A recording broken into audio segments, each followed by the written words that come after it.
सोलापूर कृषी उत्पन्न बाजार समितीमध्ये कांद्यांची आवक मोठ्या प्रमाणात वाढलेली आहे। कांद्यांची आवक मोठ्या प्रमाणात झाल्यामुळे दर सध्या घसरतायत। बाजार समितीमध्ये जवळपास 400 गाड्यांची आवक झालेली आहे आणि कांद्याला प्रति क्विंटल 1400 ते 1500 रुपये दर मिळतोय।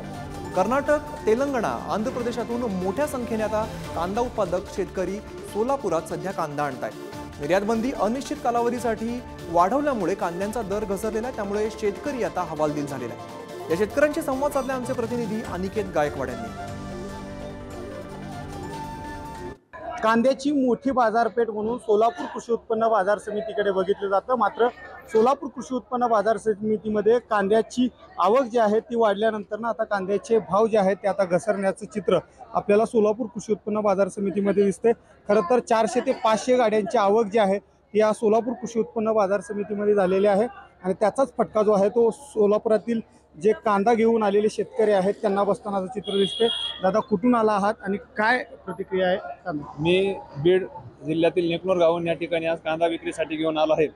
मात्र आज कांद्याची परिस्थिती अशी आहे की आज फक्त 1400 ते 1500 रुपये भाव हे कांद्याला झालेला आहे, जो की गेल्या आठवड्यात 2200 ते 2300 रुपये भाव जो होता तो आज 1500 रुपये ते 1400-1500 रुपयावर आलेला आहे।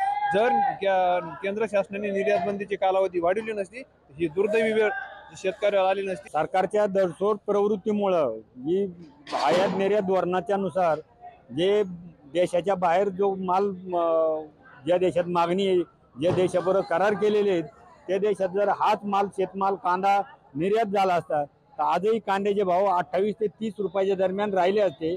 पण परिस्थिती अशी आहे की सरकारने निवडणुका राज्यातल्या आणि लोकसभेच्या म्हणजे विधानसभा आणि लोकसभा डोळ्यासमोर ठेवून निर्यात बंदीचा पिरियड वाढवित गेले आणि त्याच्यामुळे देशातली निर्यात बंदी थांबली गेली आणि निर्यात थांबल्यामुळं त्याचा परिणाम शेतकऱ्यांच्या कांद्याचे भाव कोसळण्यात झाला। अनिकेत गायकवाड, पुढारी न्यूज, सोलापूर।